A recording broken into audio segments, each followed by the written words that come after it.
Tio, a lot of people will probably look at it and say, you predicted a lot of stuff right for your son. But when I talk to you, you get a lot of the fight predictions right, man, just from guys outside of your son. Yeah. So, have to ask you, Gervonta is talking a lot.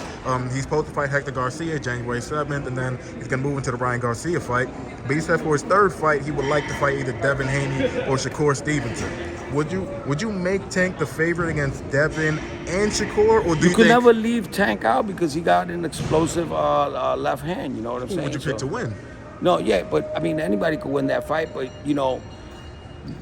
Shakur is a better fighter than Devin is because Devin plays it too safe. Shakur's plays is safe, but he tends to go in there a little bit more and tends to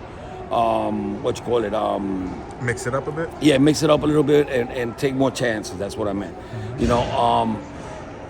But I still got to say that it's a 50-50 fight. I can't predict that fight. You know what I'm saying? I know that Tank is not a better boxer than Shakur is. So, and Devin always plays it safe, only goes for points. So, but I think that if Tank catches either one of them, he could be the equalizer of the ending. You know what I'm saying? So that fight could be 50-50. I got it 50-50 both ends. And if they do win, they will only beat Tank by points. So it'll be by decision. Granted, your son against Devin, that's a huge fight. But does the part of you kind of look at it and say, yeah, it's a big fight, but in your words, you're just like, Haney kind of plays it safe. You would rather kind of fight like maybe a Shakur who mixes it up more. Or It like doesn't a matter Tank. because no matter if you play it safe, we're gonna get you. You know what I'm saying? And like we did in sparring with him. We know him already. We know Shakur already. We spar them. We spar both of them. So there's nothing new that we don't know about them. They got better. We got better. So my son got stronger, and we don't have to worry about the punching power. My son carries the punching power. You saw it in the Campo fight, even though he was fighting with those gloves. I don't want to say the names, of the gloves, but those gloves were not really good, some good gloves. Now we're fighting with some really good gloves for this fight. And it was his first fight coming from almost dying, man. So, I think that he did an amazing job. And we're going to keep him at the weight he's supposed to be at. I'm never going to do what I did before. It was just crazy about us, keeping him in there for 8 years. It was just crazy, Gervonta Davis promoted himself now, and he's fought at 140 before, right? Could you see possibly a future mega fight between Teofimo Lopez? Of course, because what's going to happen is my son is going to be the name of boxing really soon. Once we take all those titles at 147. I mean, at 140. At 140, he'll be undisputed back to back. You know what I'm saying? Ain't nobody going to be able to beat that.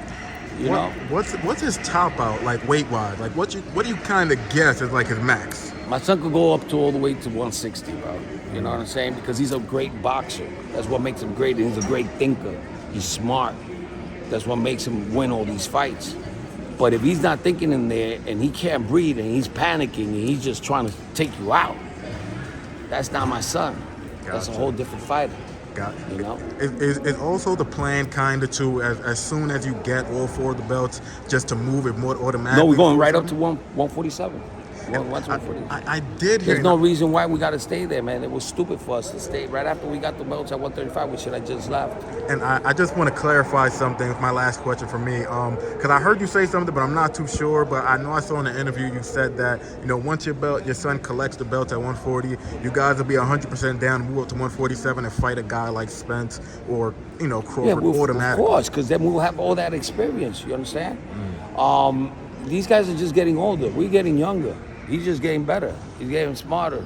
He's getting. He's gonna be in his prime. He's not even in his prime yet. Gotcha. How old was Crawford when he dropped Kamboa?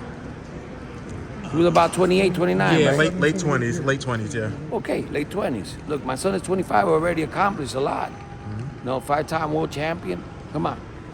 Yeah, with only 25 years old.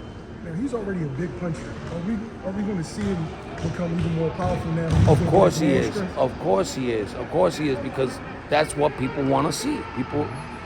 This is the entertainment business, man. It's just back in the days, bro. People wanted to see gladiators kill people. You know what I'm saying? So everybody just loves people getting knocked out. So that's what we bring. Like he says, this is the entertainment business. We got to entertain. Gotcha. Thank you, brother. Appreciate you.